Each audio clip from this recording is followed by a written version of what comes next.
Nebwoli kolota sigala nkwe kute mugamba mtebananga bagizi bashiba karungi aka swag mama. Yo, this is Bobby Wine straight from Uganda. Watari baby mumutima kubera gutija kuva gukona wetiti gukona wetiti Gravity omutuje mukuje kumbera ku ewaffe Uganda. So nawe subscribing ku YouTube channel yo olabe byakabiro nabyonna kyekimu. Ene waffe tulunda tuvuba tuli matuba za twane katuko za ene waffe Uganda muganda ngebe tuba tukikuba I don't know oli waffe Uganda waffe Uganda mu Uganda tuba kuba Uganda blessings I don't know follow like ene waffe Uganda bebale banne mweberere mbanaye balime tumalako takali yafenga batugulako ebikajjo abalina ebikajjo balina tulizingako bulizinzi bwe mulina okubanga ekyo mulina okubanga mukimanya ate njagala n'okulabula honorable waffe lekera okusiba abantu baffe wasibye omwana waffe n'omutwala ekayunga n'omusiba musajja gwe mbula okuba akwogerako mbusimanya mbugwe tokoze okiwulira abantu beesonyiwe oba olemeddwa okukolera abantu beesonyiwe naye todda nkulabula mukulu mwetegedde omubaka nkulabula lekera awo okulabika nti ate munange osiba abaana baffe n'okubakwatakwata ebitali mu makulu mbula okuba bagambyeko okigedde Jimmy Kandanda mawe balinyo okubeerako we balinyo okuwuliriza omuvuka waffe wagera n'omukwata n'omusiba ne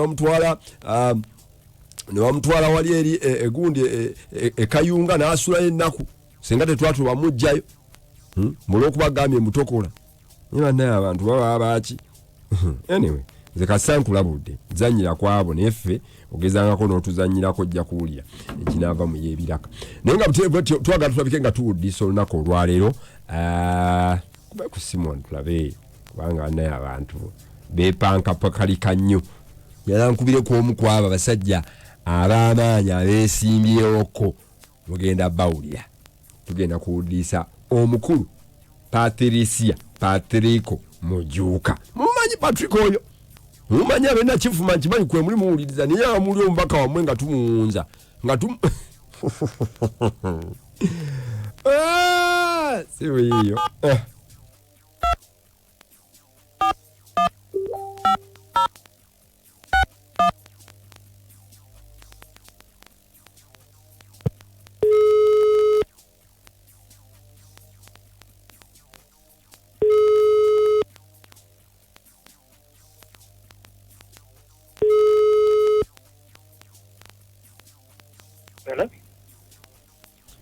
Hello. Yes, sir. How are you, sir? I'm fine, thanks, sir. Yeah, am I talking to Mr. Patrick? Yes, sir. I'm calling from Centenary Bank. Yes, sir. There's an agreement we were looking through here. An agreement? There's an agreement here we are looking through here. Yes, sir.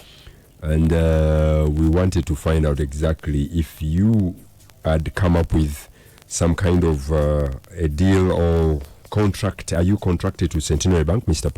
Patrick? No, sir. I think I'm talking to Patrick of CBS?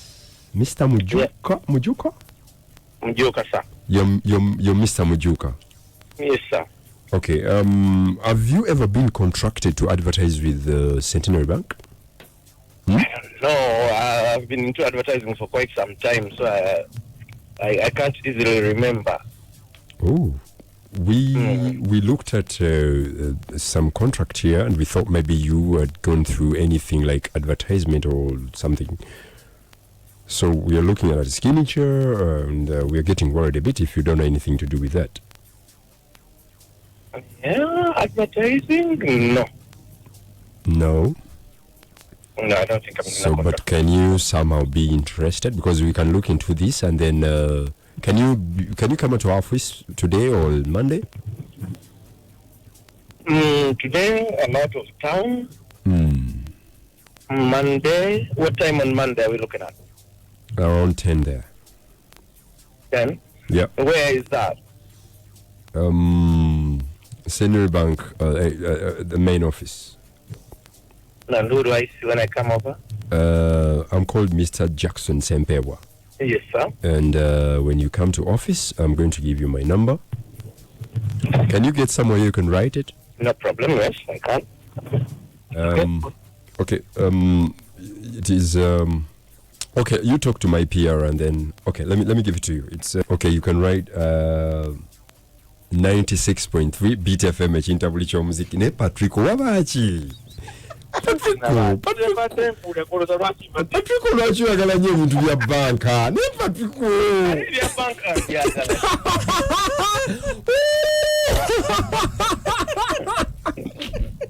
wakola nnyo obulango ne sentinali naye kasajja ggwe sigamye nti sijjukira bye nze nkoze obulango bungi sijjukira bye nakola that you've lost count. naye kwegamba mpulira ekitiibwa kubanga okkakkanye yesa ezo zembeera zange zikulimba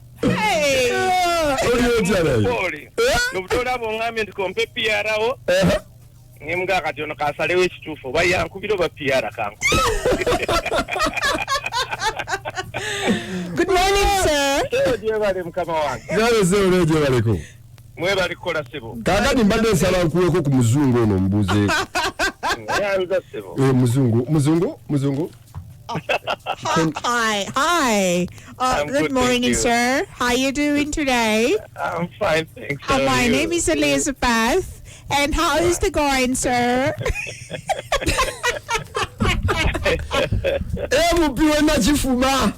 Numbye. Omuye kama atyo olumbye lero.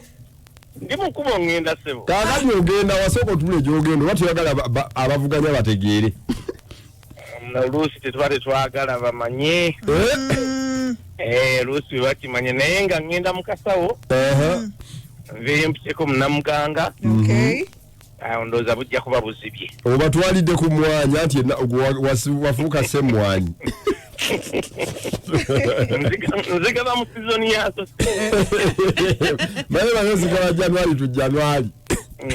Nzigaba sizoni yazo bw'etuuka. Nange nina peedi zange ziba zigise nga nzigabanako n'emikwano gyange. Wajjayo empapula najjayo empapula sikulaba. Sebo nze najjayo. Wajjayo. Nozaayo. Nazaayo dda. Kati abe nakifuma waayo bubaka ki? So abe nakifuma njagala kimu kubagamba nti bandabiranga ddala. Amina. Nekyano okubagamba nti kati naffe katubeewo ate kye tukolawo ekyenjawulo tukole ku plan ate tuziteeke mu nkola. Tuve ku plan ezikoma ku mpapula buli ekyogako nekikuba ku mpapula ate naffe tukiikirirwe.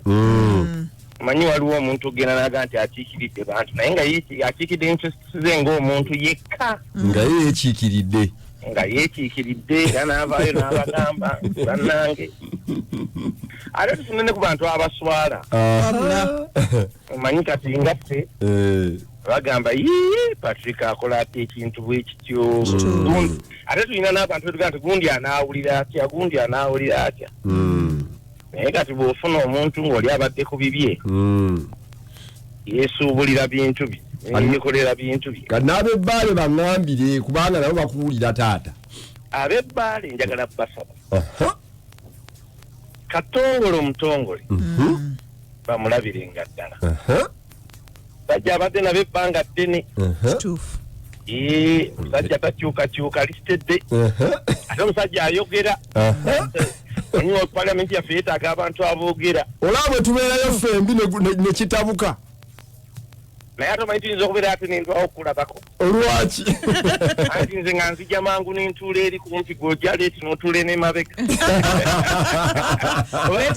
akasimu oba ova ebbaale ng'oyite nakifuma wano nnona ne tugenda bonaako tuzigoberegane anti muna engeri gy'enva ewala eri eggaliraaya yesebo oba olina okunsaasiramu akatonotono ekituufu era kyemutenga nti osanga nze nakusooseyo bwanze nakifuma kumpiko amiina nge mukama wange naye bakulabiranga ddala ssebo ate bakkiriza ssebo bw'otuukangayo abantu bakolere. Amina. Tukolewo enjawulo ku babaddeyo balabe ku njawulo.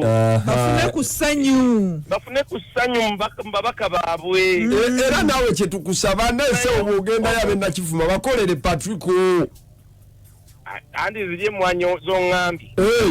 Ate ezo nazikola sinnagendayo. Kituufu nnyo. N'empisa z'obulamu ze tukola bulijjo ogyeko COVID ono yatuyingiridde. Era nazo tubadde tuzikola tetunnagenda. Emisomo gy'enjawulo gye tuleese n'emizannyo byonna tubikoze tetunnagenda. Katusaba Mukama Katonda atusaasire. Bwe tunaaba tusituuse ate tusaba okukola ebingi. Tukole ebintu ebiyamba abantu. Tweyanza nnyo mwami Patricko. Sebo nange neyanza nnyo neyanzige. Tukwagaliza buwanguzi bwokka. Kyonjagaliza kyenkwagaliza ssebo. Amina beera bulungi. Akume. Okay, wekyo wekiri kyakabi nnyo. Right now twagala tulabike kafuna abali ku WhatsApp atubulire. Tugenda mu ggulu tetugende mu ggulu. Abasambagazi mwe bale kutuweereza Kansala Jamila Entebbe. Ogenda mu ggulu ne banaye temukuyita nti kwangu. Kubanga akatuli k'empisa ako kayita mu bannange tulina kukolerera kukolereri. Naye leero mwenna mujja genda. Mujja genda leero mwenna. Okay. Good morning to you, my beautiful presenters. Naye leero Katongole togenda mu ggulu. Mbagala nnyo. I am Marvis. Thanks for the show. Marvis bw'atyo bw'agambye nti togenda mu ggulu mu butuufu. Evelyn K. Sali miskavi wa Beat Farma. Ne muwangu wa Beat Farma. Mwebale tuweereza. Bannange kulino mujja genda mu ggulu mwenna. Okay. Mujja genda mu ggulu.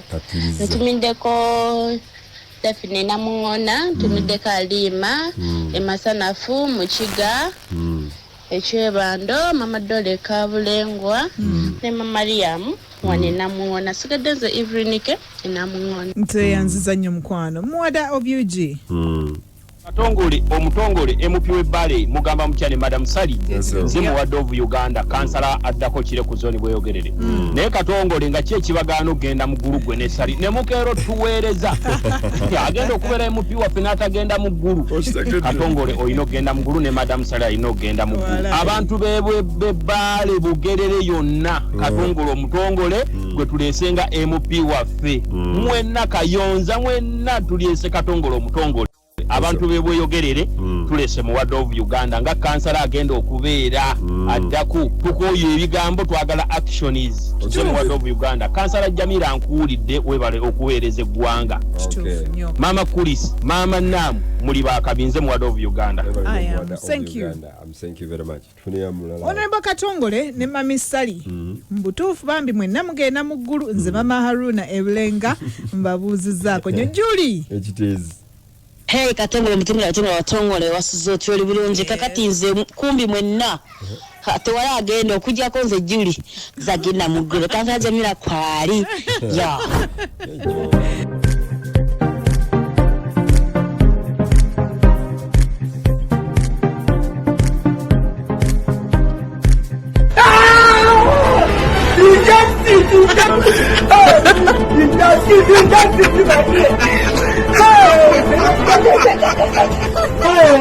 What's up? Okay.